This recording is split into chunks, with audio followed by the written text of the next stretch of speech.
a meeting person. I mean, I don't like meetings. Rather than I like to work. I like to activities.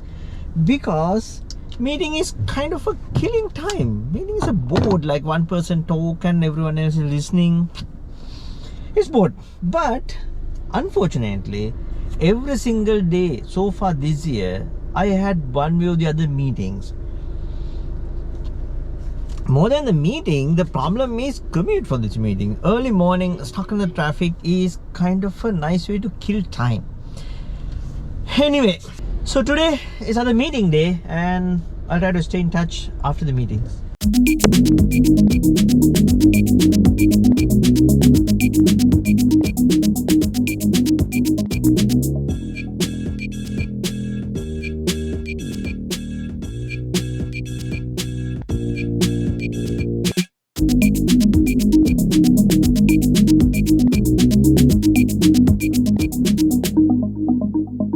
Done with the meeting. Now I'm going back to office. Actually, I don't know whether I would go back to office or go back to home. Depend on the traffic and everything. So anyway, coming for a meeting like this in person, like killing time on the road, traffic and everything. But to prove a point, coming up in physical is really important. Rather than they show up on a screen and trying to pitch your idea, if you can come physically and join in person, that's really working. Just believe me, it's really working.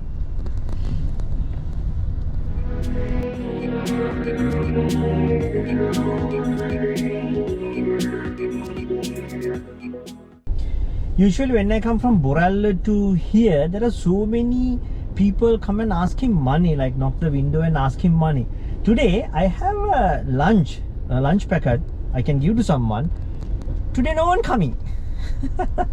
Anyway, out of all the questions I usually get, the most frequent question I get is, I completed my BSc and I did my internship. Now I'm thinking to start the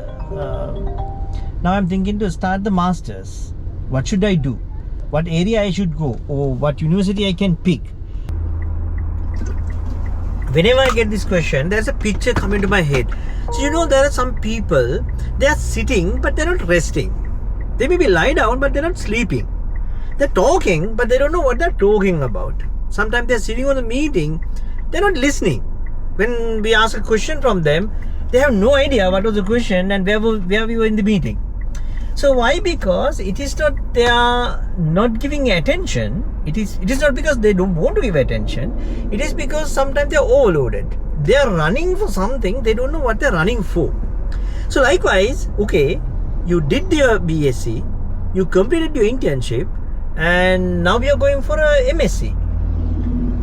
Nothing wrong with it, but this is completely my personal idea. And this is not a universal idea. You don't have to believe it, you don't have to accept it. You always can talk to someone you know and get more advices, right? But here's my takeaway. BSc means your first degree. That means you're learning something, you're graduating, you're getting qualified to do something, right? You have a qualification. Let's say for a software engineer, you get a qualification to be a software engineer. Now you do it for a certain period of time, and then you learn it, you practice what you learn already, and then you pick one and you do that you master that, right? For example, you learn medicine and then you become a doctor, and then you practice general medicine, and then you pick one area. You want to be a cardiologist, you specialize in cardiology, you specialize in surgery, you specialize in a respiratory, so something like that. And likewise for software engineers, you learn software engineering, you graduate it, and you practice that for 2-3 years. Then you know what you have learned, then you practice what you have learned, then you know what you're most interesting, then you can master that, like AI, DevOps, software engineering, machine learning, data science. You can pick one and then master it. That is my personal view, but that really not necessarily to be your something you follow. And since most of you are asking, I decided to talk in this episode when you should do the masters.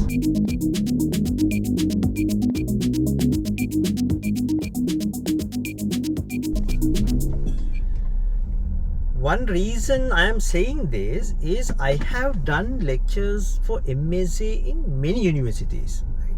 So most of those batches, what their problem is understanding those subjects, because what all they have is a theoretical knowledge. They don't have the practical knowledge to master it. For example, let's say we are talking about CI/CD or a DevOps, then they don't have that basic. They have basic knowledge, but they don't have a basic practice, right? So see, without having a basic practice, what you're going to master? Because mastering science, when you need to master it, right? Let's say you're talking about the ML or a data science. You don't have a basic experience of dealing with data, working with data, and doing those prediction models and anything. But you're going to master it. You only have a basic knowledge, but you're going to master it. In the gap, you're missing the piece. That piece is the experience. So for me, I don't think it's working you doing a master's just after BSc. But if you are going in the academic track, you don't need the practical. You don't want to have a practical understanding. Then it's a different story. But for me, I don't understand, or I don't know whether without having a practical, can you teach someone? Even you go as a lecturer, if you don't know how this works, if you don't know the practicality of this, can you teach it? For me, no. But for you, I don't know. See you again in another video.